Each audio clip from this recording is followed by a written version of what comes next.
जो पूरी तरह से ईश्वर के भक्ति में समर्पित है, उन्हें सुबह उठने के बाद या रात को सोने से पहले भगवान को याद करने की ज़रूरत नहीं होती। वे सांसारिक कर्मों के साथ साथ दिन भर हर क्षण ईश्वर की याद में ही रहते हैं। माला का जाप वही करते हैं जिनका ईश्वर के प्रति प्रेम सीमित और कहीं ना कहीं स्वार्थ छुपा हुआ होता है।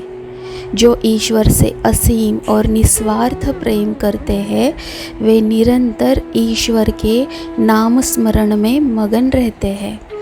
तन साफ करके मूर्ति तक पहुंच सकते हो, लेकिन मूर्ति में बसे परमात्मा तक पहुंचने के लिए मन का साफ सुथरा होना अत्यावश्यक है।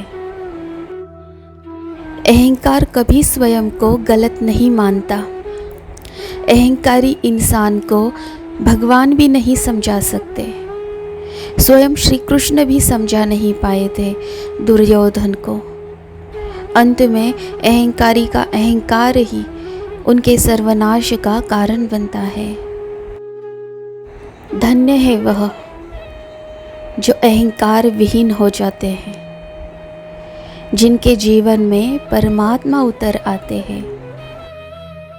सुख तुम्हारे अंदर है, दुख तुम्हारे अंदर है, शांति तुम्हारे अंदर है, परेशानी तुम्हारे अंदर है। चुनाव तुम्हें करना है। ध्यान संसार में है, इसीलिए दुख और परेशानियां हैं। ध्यान ईश्वर पर होगा तो सुख और शांति पाओगे। सुख और शांति देने वाला ईश्वर तुम्हारे अंतर मन में ही बैठा है और तुम सुख और शांति बाहर ढूंढ रहे हो। सांसारिक विचारों में ही मन को व्यस्त किया है, इसीलिए तुम्हें अंतर मन में बसे ईश्वर की अनुभूति नहीं हो रही है। संसार के व्यक्तियों से बात करने के लिए शब्दों की ज़रूरत होती है, लेकिन संसार बनाने वाले परमात्मा से बात करने के लिए मौन की ज़रूरत होती है, और वह मौन ध्यान से निर्मित होता है। और जब ध्यान से अपने अंतर मन में बसे ईश्वर तक पहुंच जाओगे, तब जानोगे कि सारी शक्तियाँ तुम्हारे अंदर ही है, और अंदर बैठी ईश्वरीय चेतना से तुम सुखी भी हो जाओगे। और अगर कभी जीवन में संकट आए तो उससे लड़ने के लिए तैयार भी हो जाओगे। आसपास लाख सताने वाले, रुलाने वाले हो, दुखों की आंधियाँ, संकटों के भयानक सागर हो, सब पार कर जाओगे, क्योंकि मार्गदर्शन करने वाली वह ईश्वरीय परम चेतना तुम्हारे अंदर ही गुरु बनकर बैठी है। इसीलिए कोई बाहरी उपाय काम नहीं करेंगे।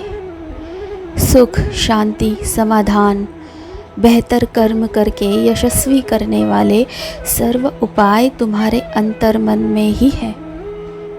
तुम्हारा अंतर्मन ही तुम्हारा गुरु है। तुम जो भी पाना चाहते हो अपने भीतर जाकर ही प्राप्त कर सकते हो।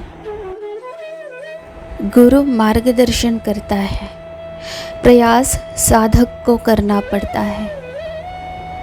वह ईश्वरीय परम चेतना गुरु बनकर तुम्हारे अंदर ही बैठी है। जब उससे एक रूप हो जाओगे तब जान जाओगे। इसीलिए अनन्य, निस्वार्थ, प्रेम पूर्ण भक्ति करो। तुम उस आंतरिक चेतना तक पहुंच जाओगे। परम चेतना और आंतरिक चेतना यानी गुरु एवं शिष्य एक हो जाएंगे, तब वही तुम्हारी शक्ति बनेगी, जो तुम्हें जीवन के हर कार्य में सफल करेगी, सुख, शांति और समृद्धि दिलाएगी।